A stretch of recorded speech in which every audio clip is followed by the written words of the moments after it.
देश देशांतर में आपका स्वागत है। मैं हूं कुर्बान अली। बुधवार को केंद्र सरकार ने गन्ना किसानों के बकाये का भुगतान करने के लिए चीनी मिल मालिकों को 6,000 करोड़ रुपए के ब्याज मुक्त कर्ज का एक बड़ा पैकेज देने का ऐलान किया। इस ब्याज मुक्त कर्ज से गन्ना किसानों के जनधन खाते में सीधे भुगतान करने की शर्त भी जोड़ी गई है, जो चीनी मिल मालिकों को पसंद नहीं आ रही है। गौरतलब है कि चीनी मिलों पर गन्ना उत्पादक किसानों का अब तक सबसे ज़्यादा 21,000 करोड़ रुपया बकाया है। अकेले उत्तर प्रदेश में चीनी मिलों पर गन्ना किसानों का 10,000 करोड़ रुपए से ज़्यादा बकाया है। उधर केंद्र सरकार का कहना है कि चीनी मिलें भारी घाटे और वित्तीय संकट के दौर से गुजर रही हैं। उत्पादन लागत से कम मूल्य पर चीनी बेचने की वजह से उनका घाटा लगातार बढ़ रहा है। इसकी वजह से किसानों को उनके गन्ना मूल्य का भुगतान समय पर नहीं हो पा रहा है। चीनी मिलें इस 6,000 करोड़ रुपए के ब्याज मुक्त कर्ज से सिर्फ किसानों का भुगतान कर सकेंगी। चीनी मिलों को संकट से उबारने के लिए केंद्र सरकार ने दिसंबर 2013 में भी 6,600 करोड़ रुपए के ब्याज मुक्त कर्ज का प्रावधान किया था। मोदी सरकार ने इसके पहले मिलों को राहत देने के लिए उनकी मांग पर आयात शुल्क 40%, कच्ची चीनी पर 4,000 रुपये प्रति टन की निर्यात सब्सिडी और पेट्रोल में एथनॉल मिश्रण को प्रोत्साहित करने के लिए एथनॉल मूल्यों को बढ़ाया है। बावजूद इसके न तो गन्ना किसानों को कोई बड़ी राहत मिल पा रही है और न ही चीनी मिल मालिकों का संकट दूर हो पा रहा है। तो आखिर इस समस्या का समाधान क्या है? यही विषय आज हमारी चर्चा का, जिसमें मेरे साथ हैं बीजेपी के वरिष्ठ नेता और उत्तराखंड के पूर्व मुख्यमंत्री सांसद भगत सिंह कोश्यारी, कृषि लागत एवं मूल्य आयोग के पूर्व अध्यक्ष तजम्मुल हक, भारतीय किसान यूनियन के नेता राकेश टिकैत और राष्ट्रीय किसान मजदूर संगठन के संयोजक वीएम सिंह और हमारे वरिष्ठ सहयोगी और कृषि मामलों के जानकार अरविंद कुमार सिंह। आप सभी का बहुत बहुत स्वागत है। सबसे पहले कोश्यारी जी, मैं आपसे शुरू करूंगा कि आपकी सरकार ने कल ये किसानों को राहत देने के लिए, गन्ना किसानों को राहत देने के लिए चीनी मिल मालिकों को 6,000 करोड़ रुपए देने का ऐलान किया है, लेकिन जो प्रतिक्रियाएं आ रही हैं उससे ना तो गन्ना किसान खुश हैं जिनका बकाया है और जो रकम 21,000 करोड़ रुपए है, और ना ही मिल मालिक। वो कह रहे हैं कि इससे हमें कोई बहुत ज़्यादा फ़ायदा नहीं होने वाला है। क्या कहेंगे आप?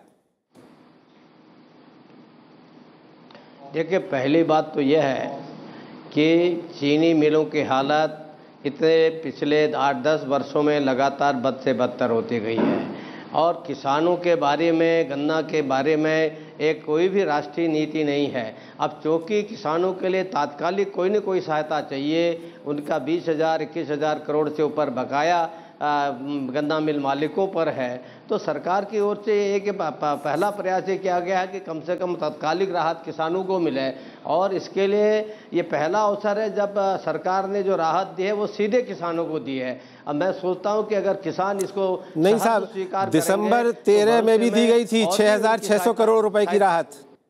दिसंबर 2013 आप 6,600 करोड़, मुझे मालूम है, मैं जो कह रहा हूं कि ये पहले किसानों को मिलों के द्वारा दी जाती थी। अब ये कोशिश की जा रही है कि सीधे किसानों को मिले और किसानों का हित हो, ये नई परंपरा डाली जा रही है और ये परंपरा अच्छी है। अगर सीधे किसानों का पैसा किसानों को मिल जाए तो ये बीच में सहायता देने के बाद भी जो किसानों को पैसा नहीं मिलता है तो वो समस्या हल हो जाएगी। इसलिए ये एक अच्छा समाधान है। और जहाँ तक असंतुष्टि का सवाल है, निश्चित रूप से जब देश में चीनी का उत्पादन हो रहा है, सरकार ने बाहर से आने वाली चीनी पर ज़्यादा लेवी लगाया है, एथनॉल के लिए भी सारे रास्ते खोल दिए हैं, तो ये पहला ही साल है। अगर धीरे धीरे एथनॉल आदि में गन्ना का उपयोग होने लगेगा तो मैं सोचता हूं कि उसके बाद जो किसानों के हितों का संरक्षण ज़्यादा हो पाएगा और किसानों को ये भरोसा करना चाहिए कि सरकार। आपने खुद माना है कि इस बारे में कोई राष्ट्रीय नीति नहीं है। 1 साल हो गया आपकी सरकार को, अभी कितना समय और चाहिए? नहीं, देखिए, ये हर चीज पर आप सरकार कितने नए नए कदम उठा रही है, कितने क्रांतिकारी कदम उठा रही है, देश के गरीब के लिए, किसान के लिए सुविधा दे रही है। आप ये देख रहे हैं, छोटे छोटे चीज़ों से लेकर के, बीमा से लेकर के, जनधन योजना से लेकर के। तो निश्चित रूप से ये चीनी का मामला ये इतने दिनों से पड़ा हुआ है, शुगर केन के दाम के इतने दिन से कोई नीति नहीं है, तो निश्चित रूप से कहीं न कहीं भविष्य में जब ये समस्या आप मान भी रहे हैं कोश्यारी जी, और फिर भी कह रहे हैं कि अभी समय लगेगा। मैं आता हूं आपके पास में, रहिए आप हमारे साथ। आपसे निवेदन है, तजम्मुल हक साहब, आप तो राष्ट्रीय कृषि लागत आयोग के अध्यक्ष रहे हैं। गन्ना किसानों का मामला कई बरसों से चला आ रहा, आज का मामला नहीं है, और पिछले 3 साल से तो इनकी कीमत में जो एमएसपी केंद्र सरकार घोषणा करती है उसमें कोई बढ़ोतरी भी नहीं हुई है। एक जो क्विंटल गन्ना होता है उस पर एक आकलन के मुताबिक 9 किलोग्राम चीनी बनती है, और उसमें इसके अलावा जो खोई, शीरा, अल्कोहल और मैली, उससे अलावा 400 रुपये की उसको और बचत होती है। तो ये तकरीबन 500 से ऊपर जाता है, और गन्ना किसानों को 280 रुपये भी नहीं मिल पा रहा है। तो क्या इसमें कहीं कोई गड़बड़ है?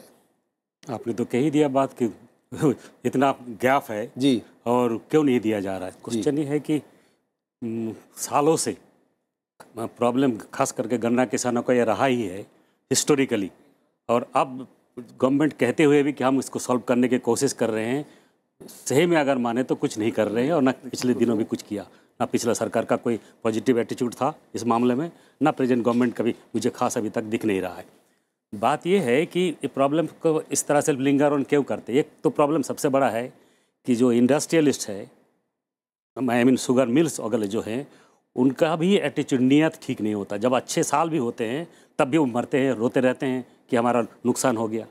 और जब इस तरह के दिन आते तो मेरा सिर्फ कहना है शॉर्ट में जी, कि जब अच्छा ईयर से मान लीजिए 5 साल में 3 साल अच्छा है, 2 साल ख़राब है ऑन एवरेज, तो 3 साल अच्छे दिन जब आते हैं, उनके अच्छे प्रॉफिट्स कमाते हैं, उस प्रॉफिट में से ही एक फंड क्रिएट करके, कॉन्टिजेंसी प्लान करके, जो 2 साल ख़राब हैं उस साल भुगतान करें ठीक टाइम से। जी, क्या प्रॉब्लम है। दूसरी बात एक और है जी, जो सोचने की बात है कि पॉलिसी की जहाँ तक है, डाइवर्सिफिकेशन की बात बहुत दिनों से कर रहे कि एथेनॉल होना चाहिए, कोजनरेशन होना चाहिए, सब कुछ होना चाहिए, लेकिन ना एथेनॉल प्राइसिंग का कुछ ढंग से पॉलिसी है, ना एथेनॉल यूज का कोई पॉलिसी है। तो इसमें प्रॉब्लम है क्या? वो तो ये एक दिन में पॉलिसी हो सकती है। जी, क्या पॉलिसी हो सकती है वीएम सिंह साहब? आपसे मैं जानना चाहूँगा, क्योंकि आप किसानों के इस मसले को लेकर के सड़क से लेके और अदालत तक की लड़ाई लड़ते रहे हैं, आखिर मसला क्या है और इसका हल क्या है? हक साहब से मैं इत्तेफाक रखता हूँ पूरा। नीयत का मसला है, सरकारों की नीयत खराब है। अभी आपने सुना कोश्यारी साहब को, हमें केवल 1 साल हुआ है, ये 20 साल पुराना मुद्दा है। मुद्दा 20 साल पुराना नहीं है, जब से मिलें चालू हुई हैं तब से ये मुद्दा है, और मिलते आया है, रो के मिलते आया है। आपको स्ट्रीमलाइन करना है। आपने कहा गन्ना नीति नहीं है, नीति नहीं है, 6000 करोड़ दिन से नीति बन जाएगी। 6600 करोड़ नीति देने का ये रास्ता है। उन्होंने कहा धीरे धीरे हो रहा है, धीरे धीरे काम हो रहा है। ये क्या तरीका है? हमें समझ नहीं आता है। मिल मालिकों ने गन्ना लिया है, पैसे दें, खत्म। हमने खाद ली है, हम पैसे नहीं देते, बीज लिया है, पैसे नहीं देते, हमें जेल भेज दिया जाता है, कुड़की हो जाती है, कुड़की होती है। यहां कोर्ट ने जब एक्शन ले लिया, कहा इनको जेल भेजो, तो दोनों सरकारें चुप्पी ठान लेती हैं। क्यों? मिल मालिक पूंजीपति जो हैं, क्या हम माने सरकारें उनकी जेब में हैं? ऐसा नहीं होना चाहिए। केवल नियत की बात है। आज भी कानून इतना है कि अगर 14 दिन के अंदर पेमेंट नहीं करे 15% ब्याज दिया जाएगा। मैं ब्याज की बात इसलिए कर रहा हूं, ये जो आज 6000 करोड़ मिलेगा, इसका ब्याज केंद्र सरकार देगी इनके लिए। ब्याज मुक्त रकम दी गई है। ब्याज इनका मुक्त तो नहीं, ब्याज तो लगेगा, वो ब्याज इनका दिया जाएगा, केंद्र सरकार देगी जी। हमारा जो ब्याज है लेट पेमेंट का 1306 करोड़ रुपया 2012, 2013, 2013, 2014 का, 1 हफ्ता पहले सरकार ने उसको मुक्त कर दिया, राज्य सरकार ने, कि किसानों को नहीं मिलेगा। तुम कौन होते हो जब कोर्ट ने आदेश दिया ब्याज देने के लिए और कोर्ट के आदेश का अनुपालन नहीं किया? तो सरकार को चाहिए था इनको दंडित करना कि तुम आदेश का जो है अनुपालन नहीं किया, दंडित करेंगे। दंडित क्या, इनको इनाम मिल गया कि तुम इसको कट ऑफ कर दो। तो ये इनकी जो नियत है वो नियत बिल्कुल साफ नहीं है। राकेश टिकैत साहब जी, आपकी भारतीय किसान यूनियन भी इस मुद्दे को लेकर के चक्का जाम से लेकर रास्ता रोको और तमाम तरह के आंदोलन करती रहती है। आपको क्या इस पे एतराज़ है? देखो, एतराज़ ये है कि जो शुगर फैक्ट्रियाँ वाले हैं वो बदमाश हो गए, और लेकिन उनका कहना है कि हम घाटे में। नहीं, मैं बता तो रहा ना जी। उन्होंने किसान को लूट लिया, उसका भुगतान नहीं देते, दूसरे मद में पैसा लगाते हैं। अगर बजाज शुगर को ले लो, 16 इंडस्ट्रीज उसकी है, उसने पावर प्लांट लगा दिया, पूरा गन्ने का पैसा दूसरे मद्दों में, दूसरे व्यापारी इनके घाटे में नहीं जाते। इनकी एसोसिएशन का एक बयान है मेरे सामने, वो कह रहे हैं कि जो लागत मूल्य आता है उस 10 रुपए प्रति किलो नीचे चल रहा है। तो क्यों चलाते हैं वही फैक्ट्री? सारा पैसा यहाँ से लगा के दूसरे उसमें लगा दिया, उत्तम टोयोटा वाला है, 4 शुगर फैक्ट्री है, उसकी 6 एजेंसियां चलेगी टोयोटा की। सारा पैसा दूसरी जगह उसमें लगाते हैं। इन्होंने किसानों को लूटा। किसान आंदोलन करते हैं, सरकारें डरती हैं, क्योंकि सरकारें पॉलिटिकल होती है, वो चाहे स्टेट की हो या सेंटर की हो, वो डरती है। उन्हें रिपेट उत्तर प्रदेश गवर्नमेंट ने बहुत इनको छूट दे दी, हर गवर्नमेंट छूट देती है। इन्होंने फिर केंद्र पे दबाव बनाया, क्योंकि केंद्र में नितिन गडकरी है, उससे पहले शरद पवार थे, दोनों मिली भी कहते कितना पैसा इनके पास में जाएगा भाई, इस तरीके से नहीं ले सकते, उधर से ले लिया। सब लोग बैठे हुए। शुगर मिल वाले ऐसे हो गए कि इन्होंने 3 तरह से सरकारें लूटी और किसानों को लूट रहे हैं, गठतोली में लूट रहे हैं। देखो, इसमें हम किसी पार्टियों को और उसको कहने लगे, जब तक देश में एक पॉलिसी नहीं बनेगी, एग्रीकल्चर पॉलिसी नहीं बनेगी बात। और हमने ये कहा कि प्रधानमंत्री जी ज्वाइंट सेशन बुलवावें, सारी पार्टियों को बुलवावे, सारे संगठनों को बुलवा के 25 वर्षीय एक एग्रीकल्चर पॉलिसी देश में जब तक नहीं बनने की काम नहीं चल रही। ठीक है, मैं आता हूँ आपके पास। अरविंद जी, आप लंबे समय से कृषि क्षेत्र पर नज़र रखे हुए हैं, कार्यक्रम बनाते हैं इस पर और रिपोर्ट भी करते रहते हैं। ये जो 1966 से अभी तक नीति चली आ रही है, इसमें आखिर कमी कहाँ है, फॉल्ट कहाँ है? देखिए कुर्बान जी, जब चीनी और जो गन्ने वाला मसला है जी, तो मैं देख रहा था कि 1903 में जब मदन मोहन मालवीय जी उत्तर प्रदेश के लेजिस्लेटिव काउंसिल के मेंबर बने, तो सबसे पहले उन्होंने इस मसले को बहुत ही बारीकी से उठाया और लगातार दबाव बनते बनते जब गोविंद वल्लभ पंत मुख्यमंत्री बने, तब जा करके जो है जी एक ठोस नीति बनने की बात आई। और अगर आप देखेंगे तो 1930 तक जो है उत्तर प्रदेश और बिहार, सिर्फ ये 2 राज्य ऐसे थे जहाँ ये दोनों उद्योग बहुत अच्छे चल रहे थे और किसान भी ठीक थे। किसानों को लागत और उसके मसले पर भी दोनों सरकारों ने काम किया। आगे चल के 38 तक तो काफ़ी ठीक ठाक स्थिति हो गई थी। और अगर आप आगे देखेंगे, जो खास तौर पर पिछले 10-15 सालों में जिस तरह के आंदोलन हुए हैं जी, जैसे राकेश जी बता रहे थे, भीम सिंह जी बता रहे थे, बाकी चीज़ों में, तो ये निश्चित तौर पर अब ये लग रहा है जब से उदारीकरण के बाद हमें एक एक उत्पादों के बारे में अलग नीति बनाने की ज़रूरत है। क्योंकि बात सिर्फ कपास की इनकी नहीं है, गन्ना किसानों की जी। कपास में भी देख लीजिए कि 2011 में जो किसान कपास को जो है 7,000 रुपये कुंटल बेच रहा था, वो इस समय 3,000 पर मजबूर हो रहा है जो है। तो अगर बाहर की बाज़ार को ही यहाँ के उत्पादों के दाम को तय होना है। दूसरी चीज़ जो राकेश जी कह रहे थे, ये भी है कि उत्तर प्रदेश में चीनी मिलें लगातार बढ़ती जा रही है। एक ग्रुप ऐसा है जो हिंदुस्तान में जो है चीनी बनाने में नंबर 1 हो गया और इसके बाद वो लगातार उसका घाटा भी बढ़ रहा है जी, लेकिन वो अपने जो शेयर होल्डर्स हैं उनको ज़्यादा से ज़्यादा मुनाफा दे रहा है। तो मुझे लगता है कि खास तौर पर जो गन्ना के मामले में जी, जिस पर कि 5 करोड़ किसान सीधे तौर पर जुड़े हुए हैं, आप बाकी लोगों को ले लेंगे तो शायद 7-8 करोड़ हो जाएंगे लोग जो है जो उस पर आश्रित है। तो इनके बारे में एक मोटी नीति बनाने की ज़रूरत है और इस पर जो है खास तौर पर भारत सरकार को, और जो जहाँ सबसे ज़्यादा चीनी पैदा हो रही है, गन्ने की खेती हो रही है, ठीक है, उत्तर प्रदेश है, कर्नाटक है, महाराष्ट्र है, तमिलनाडु है, ये सब राज्य ऐसे हैं जहाँ जरूर जो है इस पर ठोस नीति बनाने की ज़रूरत है। ठीक। भगत सिंह कोश्यारी साहब, अभी आपने सुना हमारे इस पैनल के जो 4 अन्य मेहमान हैं आपके अलावा, उन सब का ये मानना है और आपका खुद का भी ये मानना है कि कोई राष्ट्रीय नीति नहीं है, इसलिए ये बड़ी समस्या विकराल रूप धारण करती जा रही है। लेकिन सरकार को सिर्फ ये जो लॉलीपॉप दे देने से तो काम नहीं चलेगा।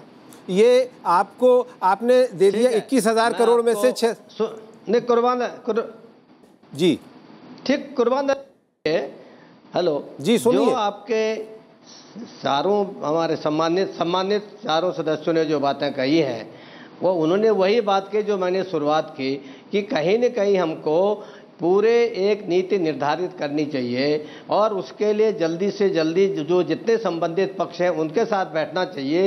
एक इसमें कठिनाई क्या है, अब आप देखिए कि हर एक राज्य जो है अपने हिसाब से MSP बढ़ा देता है और जिसको आप लॉलीपॉप कहते हैं, हर राज्य, मैं नहीं कह रहा कि कौन सी पार्टी का, मैंने कोई पार्टी का नाम नहीं लिया है, लेकिन हर एक राज्य ये सोचता है कि अगर फलां 225 दे रहा है तो हम उसको 230 कर दें, फलां 230 कर रहा है तो 250 कर दें। अब राज्य तो अपनी ओर से घोषणा कर देता है कि इतनी दाम मिलना चाहिए प्रति टन प्रति क्विंटल, और उसके बाद जब भुगतान का बारी आते हैं तो राज्य अपनी जिम्मेदारी से बच जाते हैं और अल्टीमेटली फिर लोग बोलते हैं साहब ये केंद्र करे।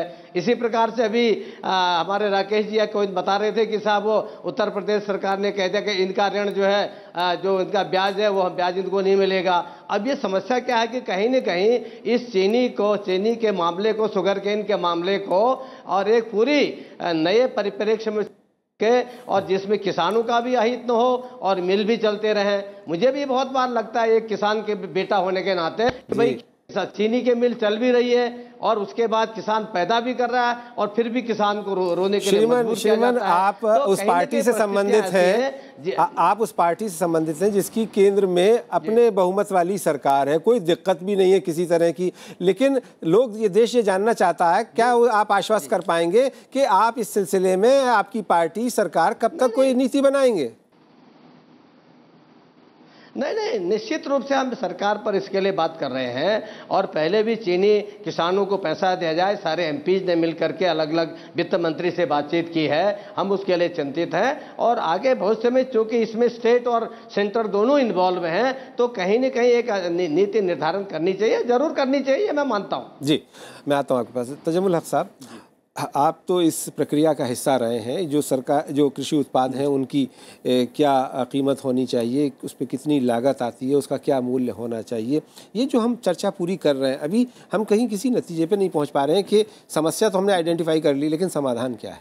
समाधान है, समाधान चाहेंगे तो समाधान है, नहीं तो नहीं। आप फॉर इंस्टेंस एक बात तो जैसे आपने कहा 21,000 का करोड़ का एरियर है, आप 6,000 करोड़ का दे रहे हैं, अगर डायरेक्ट भी देंगे even then it is a peanut. जी, दूसरी बात थर्ड भी नहीं हो पाता। राइट, दूसरी बात है कि वो भी दे नहीं पाएंगे, प्रैक्टिकल और तरह की बातें भी होती है, मैं जानता हूँ, इसको मैं बोलना नहीं चाहता ओपनली। तीसरी बात ये है कि पॉलिसी अगर आपको लाना है तो पॉलिसी लाने में दिक्कत क्या है, इतने टाइम क्यों लगना है, जब पता है कि फार्मर्स ऑलरेडी डिस्ट्रेसिंग सिचुएशन में कई कारणों से, खाली गन्ना के चलते नहीं, व्हीट का भी कितना बड़ा नुकसान हुआ अभी रिसेंटली आपने देखा होगा, अभी भी ड्रॉट का सिचुएशन लोगों ने प्रेडिक्ट कर दिया है।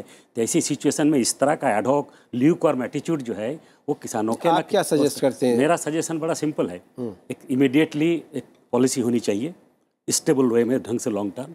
अभी तक जो पॉलिसी एडहॉक बेसिस पे किया था उसमें दो कमियां हैं। एक तो प्राइसिंग पॉलिसी में सिर्फ शुगर का जो है प्राइस है मार्केट पे, उसके बेसिस पर रंगाराजन ने कह दिया कि बस इस तरह से फिक्स करो कितना परसेंट है, जो कि गलत है। जब तक उसका कॉस्ट ऑफ प्रोडक्शन और प्रॉफिटेबिलिटी को देख के नहीं कुछ प्राइस फिक्स करेंगे तो नहीं होगा। एसएपी की बात कर रहे थे, एसएपी के देख के भी हमने देखा कई जगह कि उनका कॉस्ट ऑफ प्रोडक्शन नहीं पूरा होता है और उनको प्रॉफिट मार्जिन नहीं पाता। दूसरी बात एक ये है कि एक डाइवर्सिफिकेशन का ethanol based production system create करने की बात शुगर मिल्स में काफ़ी दिनों से चल रही है। उसमें प्रॉब्लम क्या है कि क्यों नहीं आप शुगर क्या कहते हैं एथेनॉल का कोई पर्टिकुलर पॉलिसी अपनाएं। अभी गडकरी साहब कह तो रहे हैं कि हम एथेनॉल को प्रोडक्ट प्रमोट करेंगे, लेकिन अच्छा साथ साथ एथेनॉल का प्राइस और दूसरे बाई प्रोडक्ट्स का प्राइस को कंसिडर करते हुए जो एफआरपी फिक्स किया जाता है कहते हैं वो भी बहुत ही लो है। उस होल मेथोडोलॉजी में ही कॉस्ट कैलकुलेशन में प्रॉब्लम है और प्रॉफिट मार्जिन कैलकुलेट करने में भी प्रॉब्लम है। तो क्वेश्चन है कि सारे चीज़ों को ढंग से एक बार स्टडी करके 2 महीने के अंदर एक अच्छा सा पॉलिसी बनाया जा सकता है अगर गवर्नमेंट चाहे तो। अगर गवर्नमेंट चाहे तो फिर वही नियत की बात आ गई। वीएम सिंह साहब, आपके पास में क्या फॉर्मूला है कि किस तरह से गन्ने का दाम तय होना चाहिए जिससे किसान को नुकसान ना हो और मिल मालिक भी परेशान ना हो? मेरे पास कोई फॉर्मूला नहीं है। मैं सबसे अलग बात करता हूं इस मामले में। पॉलिसी है इस देश के पास। 66 का कंट्रोल ऑर्डर क्या कहता है, 53 का उत्तर प्रदेश का एक्ट क्या कहता है, महाराष्ट्र का एक्ट क्या बोलता है।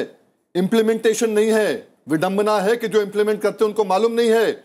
माफ करिएगा खुशारी साहब, आप सीएम रह चुके हैं, आपको ये नहीं मालूम कि एमएसपी जो है स्टेट गवर्नमेंट डिक्लेयर नहीं करती। हक साहब कहा इनने, गलत कहा, नहीं करती डिक्लेयर, स्टेट एडवाइस प्राइस करती है डिक्लेयर। ये फर्क है। अगर जी बिल्कुल आपने एमएसपी कहा था कि एमएसपी कर रही है स्टेट गवर्नमेंट बार बार। तो देखिए आप देखे ना, मैं स्टेट सुनिए जी बताइए ना, आपने कहा कि स्टेट गवर्नमेंट नहीं करती है। देखिए हमारी सेंट्रल गवर्नमेंट एक रेट तय करती है, लेकिन अलग अलग राज्यों में मैंने देखा है, मैं खुद जिस प्रदेश का मेरी सरकार रही है, हमारी प्रदेश की सरकार ने ये कोशिश की कि उत्तर प्रदेश से जितना पैसा तय किया जा रहा है, दिया जा रहा है, हम उससे ज़्यादा घोषित कर दें, और उन्होंने कहा, हरियाणा ने कहा हम उससे ज़्यादा कर दें। ये होड़ लगी रहते हैं। आप एक बात देखिए, आपने सारे नियम बता दिए, मैं भी जानता हूं, कुछ नहीं बताया, मैं आपको बताऊंगा इसके बाद। ये समस्या का समाधान ढूंढ रहे हैं। सुने मेरी बात जी बिल्कुल। मैं उसका विशेषज्ञ, मैं कोई बहुत डिटेल में हर एक कानून पढ़ा हो, ऐसा जरूरी नहीं है कि मैं मुख्यमंत्री रहा हूं तो मैंने हर कानून को पढ़ा हो, लेकिन जो मोटी मोटी बातें हम सब जानते हैं कि भाई चीनी के बारे में स्टेट गवर्नमेंट अपनी पॉलिसी अपनी बनाते हैं, एक सेंट्रल पॉलिसी भी होती है, क्योंकि समवर्ती सूची में विषय होने के नाते से कहीं कहीं पर डाइवर्जन होता है। इसलिए जो नई सरकार ये सोच रही है कि भाई इथनॉल के माध्यम से या दूसरे प्रयोगों के माध्यम से और किसानों को उनका उचित दाम मिले, उसके लिए जो प्रयास किए जा रहे हैं वो जल्दी से जल्दी होने चाहिए, ये हमारा मानना है। जी सरकार ठीक है, आप रहे कोश्यारी साहब के अलावा आगे इथनॉल आदि मामलों में जल्दी से खत्म हो। यही मेरी विडंबना है कि आज कोश्यारी साहब जो बात कर रहे हैं, आम किसान सुनेगा ये प्रोग्राम तो उसको लगेगा कि हमारा जो तकदीर कौन लिख रहे हैं। मैं फिर आपको बता रहा हूं कि एफआरपी एसएपी अलग अलग चीजें हैं। एसएमपी और एफआरपी एक हो गए हैं, अब नॉमेनक्लेचर चेंज हो गया नाम। एसएपी के अंदर आज की तारीख में जो कोश्यारी साहब की स्टेट है, आपको याद होगा, डेफर पेमेंट 3 साल का मिला, सुप्रीम कोर्ट से हमने दिलवाया। क्यों? इसको समझौता मूल्य मानते हुए, अग्रीड प्राइस मानते हुए। हर स्टेट जो एसएपी करती है, एग्रीमेंट होते हैं फॉर्म सी के, इसको स्टेट एडवाइस प्राइस को अग्रीड प्राइस माना जाता है। ये पॉलिसी है, मैं वही बात कर रहा हूँ, ये पॉलिसी है। अब आप ये बताइए कि इसका समाधान आपके लिए, समाधान ये है कि जो नेता इंप्लीमेंट कर रहे हैं, जो मंत्री इंप्लीमेंट कर रहे हैं, जो अफसर इंप्लीमेंट कर रहे हैं, उन्हें पहले क्लासेस दीजिए, समझाइए क्या है। जिनको मालूम ही नहीं है वो उसको लागू करेंगे तो बच्चा क्या पास होगा, आप खुद समझते हैं। जी टिकैत साहब, आपका क्या कहना है इस बारे में? देखो, हालात इतनी खराब हो गए देश के, और किसान के तो आज ये नहीं है कि उसकी इस पर लागत कितनी आ रही है, इसका प्राइस क्या है। आज से अगर 10 साल पहले और 15 साल पहले हम जाएं तो जितना गन्ना हम बेचते थे, उससे जब मार्केट में जाते थे तो बहुत सी चीज़ें उसमें आ जाती थी। आज नहीं आएगी। सीधा फार्मूला ये है कि एक पूरी पॉलिसी बने। जितना इसमें घाटा हो रहा है, आज से अगर 1967 को हम ले, उस टाइम पे गन्ने का रेट, गेहूं का रेट क्या था, सोने का रेट क्या था, उससे कैलकुलेशन इसको करना पड़ेगा। आज पूर्ण रूप से गांव के लोग खेती को छोड़कर शहरों की तरफ प्लान कर रहे हैं। आज अगर देखेंगे, एक सर्वे हुआ, एक टीवी के चैनल वाले वहाँ पे गए और उन्होंने कहा जी यहाँ पे पिछले 10 साल से कोई नया कंस्ट्रक्शन गाँवों में नहीं हो रहा। जो कंस्ट्रक्शन है वो आज से 25 साल, 30 साल और 40 साल पहला है। तो इसका मतलब गांव पूरे के पूरे घाटे में हैं। इसको सीधा सब्सिडाइज करना पड़ेगा। और हमने सरकारों को कहा है कि 25,000 रुपये प्रति एकड़ के हिसाब से 10,000 फर्टिलाइजर के और 15,000 रुपये मजदूरी के, आप सीधा जिसके नाम जमीन है उसको सब्सिडाइज आप नहीं करोगे, किसान जिंदा नहीं रह सकता। इससे समस्या का हल समाधान हो जाएगा? बिल्कुल होगा जी। हर चीज को आप मार्केट पर छोड़ दो। हम चूंकि बात कर रहे हैं गन्ने की, और गन्ने नहीं, गन्ने के साथ में सारी चीजें जुड़ेगी। अकेला गन्ने का आप कुछ नहीं कर सकते, गन्ने के साथ में सारी चीजें जुड़ेगी। बहुत स्टेट और सेंटर भी, जैसे आलू का आप ले लें, यही हाल गन्ने का है। हमारी केंद्र सरकार में बात हुई मंत्रियों से, और एक बड़े लीडर जो बिल्कुल नंबर 1 और नंबर 2 पे आज की सरकारों में, उसने कहा जी प्रोडक्शन के आधार पे भाव तय होते हैं देश में। तो सब बेवकूफ़ बना रहे हैं यहाँ पे, कोई किसी का कुछ नहीं करना। देखो, ना तो अभी एग्रीकल्चर पॉलिसी को ये छेड़ रहे हैं। उन्होंने कहा कि ये तो अभी सरकारों की सोच भी पैदा नहीं हुई कि कृषि को छेड़ें। देखो, आज से 10 साल पहले तक किसान जो भाव मिलता था उस पर अपना खर्च चला लेता था। 10 साल उसने कर्जे पे अपना घर चलाया। जी, और आज जो हालात हो गए ना, 1 मिनट में बता दूं, आज जो हालात हो गए, किसान ने पूरा कर्जा ले लिया, भाव उसको मिलता नहीं। जो आत्महत्या बढ़ी है उसका कारण ही यही है। अरविंद जी, बहुत संक्षेप में, बिल्कुल इस चर्चा के अंतिम चरण में है कि जो सिंह साहब कह रहे हैं और टिकैत साहब ने कहा, जी वो उस पर क्या ये जो 25,000 रुपए की सब्सिडी है, इससे किसान की और ख़ास करके गन्ना किसान की जिसकी आज हम चर्चा कर रहे हैं, उसकी समस्या का समाधान हो जाएगा, या कुछ और किए जाने की ज़रूरत है? देखिए, इन सब के साथ जो है मुझे लगता है कुर्बान जी की जो जिस तरह से अब इस समय देश गुजर रहा है कृषि संकट से, उसमें कुछ फसलें ऐसी हैं जिनके बारे में सरकारों को, माने राज्य सरकार और भारत सरकार दोनों को मिल करके एक ठोस नीति बनाने की ज़रूरत है। वो अलग अलग इलाके की अलग अलग फसलें भी हो सकती हैं, और कुछ ऐसी हैं जो गन्ना हो सकता है, कपास हो सकता है, तिलहनों में कुछ ऐसे उत्पाद हैं जिनमें जिनमें जो है वैश्विक कीमतों के नाते यहाँ असर हो रहा है। और दूसरी चीज़ ये है कि चीनी के मसले में और बाकी जो अभी पहले क्या था, जो है जो चीनी मिलें जो थी वो रीजनल डेवलपमेंट भी करती थी, वो सड़क बनाती थी, स्कूलों की मदद करती थी। अब जो प्राइवेट मिलें हैं उन्होंने ये सब काम करना बंद कर दिया है, और जो राज्य सरकारें हैं वो चीनी लॉबी के दबाव में है, किसानों की सुन नहीं रहा। तो मुझे लगता है कि ये 3-4 फसलें ऐसी जिनको लेकर के आयोग बनाने की ज़रूरत है एक, और वो इंडेप्थ एनालिसिस करे और उसके समाधान तलाशे। विशेषज्ञों की कमी नहीं है, उसमें किसान भी हों। तो मुझे लगता है कि एक मजबूत निदान निकालने के लिए इसमें जो है पहल करने की जरूरत है। केवल 10 सेकंड में बताऊंगा। अगर संविधान वास्ते चाहते हो, केवल इसी कंडीशन में एक चीज से हो जाएगा, अगर देश चाहता है तो रिलीज ऑर्डर जो फूड मिनिस्ट्री के पास थे उसको वापस ले आओ। कितनी चीनी निकलेगी कितनी नहीं निकलेगी, आज गलत हो गया, रेट कम हो गया, अगर रिलीज ऑर्डर आ जाएंगे तो चीनी का रेट बढ़ जाएगा। जैसे चीनी का रेट बढ़ेगा आप देखोगे तत्काल, आज अगर 5-7 रुपए चीनी का रेट भी बढ़ता है तो कोई घर में 5 किलो से ऊपर चीनी नहीं लेता, 35-40 रुपए फर्क नहीं पड़ता, पूरी इंडस्ट्री ठीक हो जाएगी। इसकी कीमत आम आदमी अगर पहले 40 रुपए था तो आज 26 रुपए हो गया, 24 रुपए हो गया है। अगर बीच में भी लेके आते हो तो आम आदमी पे नहीं आ रहा है, पर किसान बर्बाद हो रहा है क्योंकि गलत हो गया है। आज 240 लाख का 280 लाख मीट्रिक टन हमारा हो गया है, पूरा गलत हो गया है वो।